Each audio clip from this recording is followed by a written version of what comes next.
আসসালামু আলাইকুম গাইস, আশা করি সকলে ভালোই আছেন। আমি আর আমার কলিগ বেরিয়ে পড়লাম long March for Gaza Suhrawardy উদ্যানের উদ্দেশ্যে। আমরা এখন সেখানে যাচ্ছি। প্রথমে আমরা বনানী দিয়ে যাওয়ার সময় দেখলাম রাস্তাঘাট অনেক ফাঁকা, গাড়ির জন্য আমাদের ওয়েট করতে হয়নি। আমরা উঠে পড়ি দোতলা বিআরটিসি বাসে। এর মধ্যে আমার চোখে পড়লো যে মানুষ পিকআপে করে যাচ্ছে। একটু সামনে যাইতে দেখি আরো মানুষ পিকআপে করে যাচ্ছে। আমাদের গাড়ি দাঁড়িয়ে যায়। আমি সামনের দিকে তাকিয়ে দেখি মানুষের এখান থেকেই চাপ শুরু। পরে আমরা গাড়ি থেকে গেট থেকে নেমে যাই। গাড়ি থেকে নেমেই দেখি সবাইকে ফ্রি শরবত খাওয়াচ্ছে, দেখে ভালোই লাগলো। আমরা বাংলাদেশিরা কত বড় মনের মানুষ। এরপর আমরা একটা মিছিলের সাথে অ্যাড হই। নারায়ে তাকবীর, আল্লাহু আকবার, মুসলমানের অ্যাকশন, ডাইরেক্ট অ্যাকশন।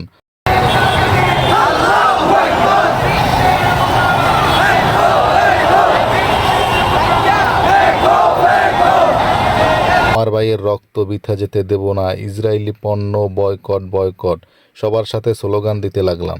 আমরা মিছিলের সাথে সাথে কারণ বাজার, সোনারগাঁও হোটেল পার হয়ে বাংলা মোটর এসে দাঁড়াই। মাশাআল্লাহ, কত মানুষের ঢল, আপনারা দেখতেই পারতে আছেন। সোহরাওয়ার্দী উদ্যান তো দূরের কথা, আমাদের শাহবাগ পর্যন্ত যাওয়ার পরিস্থিতি নেই।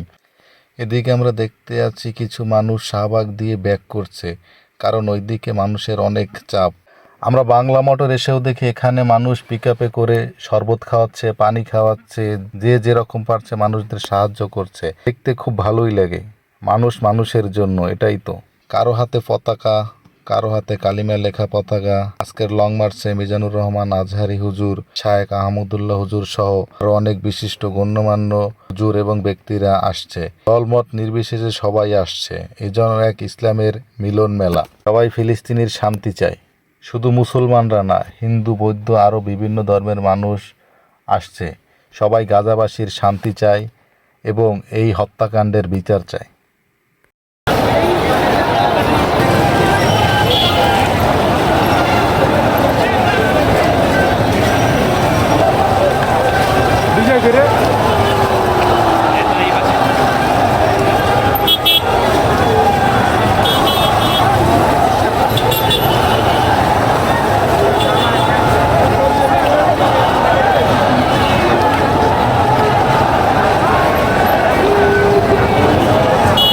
এরপর আমরা বাসার দিকে ব্যাক করি এবং আমরা কোনো পতাকা কিনতে পারি নাই, কারণ কোথাও কোনো পতাকা পাচ্ছি না।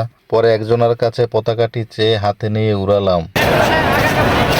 আসার পথে কারণ বাজার রাস্তার মুখেও দেখি একদল মানুষ পানি দিচ্ছে এবং বিস্কিট দিচ্ছে। এরপর আমরা হাতে জিল হয়ে বাসায় চলে আসি। সবাই ফিলিস্তিনের জন্য দোয়া করবেন। আল্লাহ হাফেজ, আসসালামু আলাইকুম।